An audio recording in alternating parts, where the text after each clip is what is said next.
नमस्कार, जय जगन्नाथ।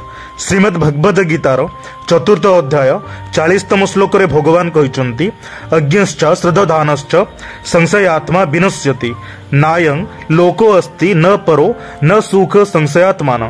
यार अर्थ विवेकहीन श्रद्धारहित एवं संशययुक्त मनुष्य परमार्थरु अवश्य भ्रष्ट हो जाए।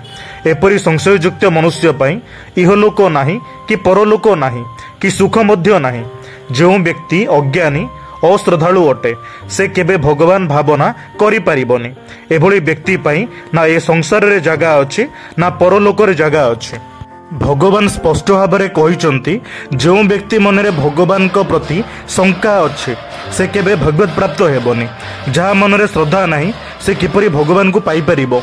दुनिया रे बहुत बड़ बड़ ज्ञानी अछंती जो माने शास्त्र वेद और अन्य ज्ञान को आहरण करि नैछंती। सेमानकु ज्ञानी दार्शनिक महानुभवी पंडित एई भली कुहा जाय। किंतु सेमानंकर भगवान को उपरे अथवा परम ब्रह्म को उपरे तिले हेले विश्वास न थाए। एभली लोकंकु भगवान भी स्वीकार करंतिनी। एभली जने विद्वान पंडित थले उदयन आचार्य। तांको संगरे भगवान किपरि लीला कले और किपरि से भगवान को जने भक्त हेले आसंतु से विषय जानिबा।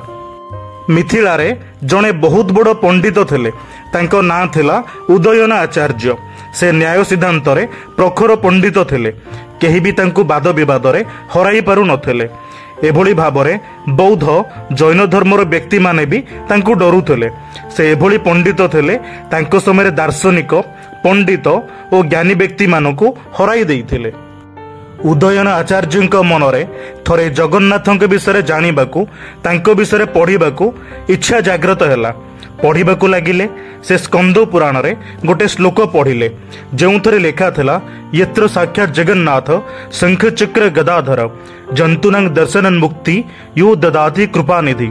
श्लोकर अर्थ साक्षात जगन्नाथ शंख चक्र गदाधारी पूर्वक अवस्थान करियछंती। सही कृपानिधि भगवान को दर्शन मात्रे जीव माननकु मुक्ति वितरण करिथांती। कौनसी जीव दारु ब्रह्म स्वरूप जगन्नाथ को दर्शन कले तांको मोक्ष मिलता है। उदयन आचार्य यह बुझिबा परे तांको मनरे संशय जात हैला।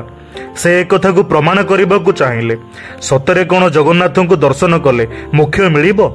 यह तांको मनरे प्रश्नवाची सृष्टि कला।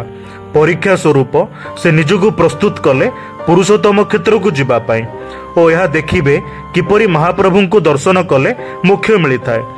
यह थिला गोटे ज्ञानी पंडितर मस्तिष्क। बिना परीक्षा रे शांति रे रहुची कोउठी। से निश्चित कले ए श्लोकर व्यवहारिक परीक्षा करिवे। पुरी जाई जगन्नाथ को दर्शन करी देखे मोर उद्धार हेउची कि नाही। यह भावी उदयन आचार्य घरू बाहरिले। मिथिलारू नीलाचल क्षेत्र पुरी को यात्रा आरंभ कले। लंबा यात्रा रे तांकर अनेक दिन बीतीगला। मनरे गोटे अभिलाष शास्त्र रे उल्लेख थिबा से श्लोक को विश्लेषण करिबा और स्वयं उपरे प्रयोग करिबा। यही इच्छा नहीं से आसी पहुंचले महाप्रभु को नगरी रे। पहुंचीबा समय रे रात्र होई जाइथिला।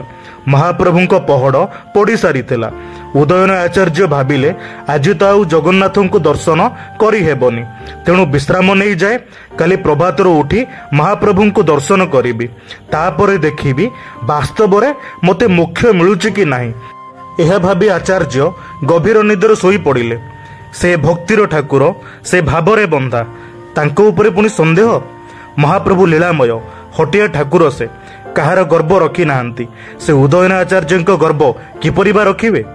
ता पर दिन मंदिर मुख्य पुजारी महाप्रभु को पहड़ भांगिबाकू चेष्टा कले।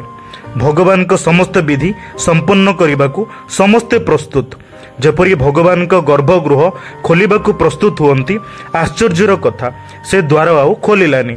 से बहुत प्रयास कले किंतु आश्चर्यर कथा द्वार टिके भी खोलिलानी। से भाबिले अरे आज ये द्वार को कौन हो जाइछि खोलुनी कौन पाई। मुख्य पुजारी अन्य पुजारी मानकु भी डाकिले। समस्ते द्वार खोलिबारे लागी पड़िले किंतु द्वार खोलिबा तो दूरर कथा टिके हलिलानी भी। कौन होइछि समस्ते भाळेणी रे पड़ीगले। मुख्य पुजारी महाराज को पाखकु संवाद पठाइले। राजा संवाद पाइबा मात्रे पात्र मंत्री सह आसी पहुंचिले। राजा विब्रत होई गले। जेते लोक लागिले केही भी द्वार खोली पारिलेनी। पूरा दिन चलीगला किंतु मुख्य द्वार खोलिला नाही। ना महाप्रभुंक मंगल आळती हैला ना भोग लगी हैला। केही से दिन महाप्रभुंकु दर्शन करि पारिलेनी। पूजारी ठारू महाराज पर्यंत समस्ते उपवास रहिले। जोंठी कुल देवता अखिया अपिया पड़िछंती सेठारे किए कोन खाई पारिबो। समस्ते भगवान को डाकु थांती कौन भूल हैला बोली। शत शत थर तले पड़ी दोषा दोष क्षमा करने को नेहुरा हेउथांती किंतु महाप्रभुंक द्वार खोलिला नाही। समस्ते भाबिले ए पुरी धामरे निश्चिंत केही अश्रद्धालु भक्त आसी पहुंचीची जहाको भगवान देखिबाकू चाहू नाहांती। एथर किछि मनीष हातरे नाही, सबु से महाप्रभुंक हातरे, से ही सबु किछि ठीक करिवे। एहा भाबी समस्ते हाथ टेकी देले। सेदिन समस्ते मन दुखरे घर को बाहुडिले। सेही रात्रि रे मुख्य पंडांक स्वप्न रे महाप्रभु विजय कले और कहिले जे पर्यंत अश्रद्धालु उदयन आचार्य मो क्षेत्र रे अछंती मो द्वार खोलिबो नाही। मु केवल सेमानंकु दर्शन दिए जहार मो उपरे श्रद्धा अछि। मनरे आशंका रखितिबा व्यक्ति मो पाखरे केबे पहुंची पारिबोनी। मुख्य पंडांक निद भांगी गला। से तत्क्षणात उठी बसी पड़िले। राति पाही आसुथाए। मुख्य पुजारी आउ विलंब न करी किछि लोकंकु सांगरे नै उदयन आचार्यंकु खोजिबाकू बाहरी पड़िले। अनेक खोजिबा परे सेठारे पहुंचिले जेउठारे उदयन आचार्य रहुथिले। मुख्य पूजा पंडा पचारिले कौन आपण हेउछंती मिथिलार विशिष्ट पंडित उदयन आचार्य? हाँ हाँ मु हेउछि पंडित उदयन आचार्य। कुहंतु कौन पई आसिले? हसी हसी उत्तर देले पंडित महाशय। मुख्य पुजारी कहिले आउ कौन कहिबाकू रही गला? महाप्रभुंक उपरे तुमर श्रद्धा नाही कि विश्वास मध्य नाही। तुमे जने अश्रद्धालु। तुमको शास्त्र उपरे मध्य विश्वास नाही। जेउ जीव महाप्रभुंको दर्शन करे ताको मुक्ति मिल जाए। तुम पई काली पूरा दिन महाप्रभुंको द्वार खोलिला नाही। प्रभु मोर अखिया अपिया रहिले। तेणु तुमे एही मुहूर्त रे एही क्षेत्र छाड़ी चली जाओ। तुमे जे पर्यंत एठारे रहिबो महाप्रभु तांको द्वार खोलिबे नाही। यह शुणी उदयन आचार्य आश्चर्य होईगले। दुखरे म्रियमाण होई कांदिबाकू लागिले।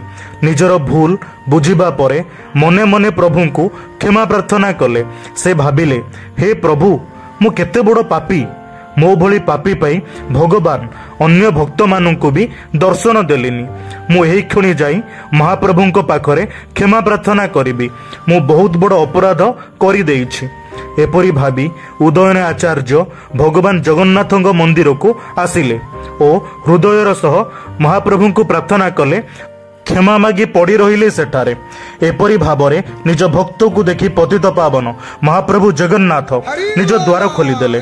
समस्त भक्त और उदयन आचार्य जगन्नाथ महाप्रभु को जय जयकार करबाकू लागिले।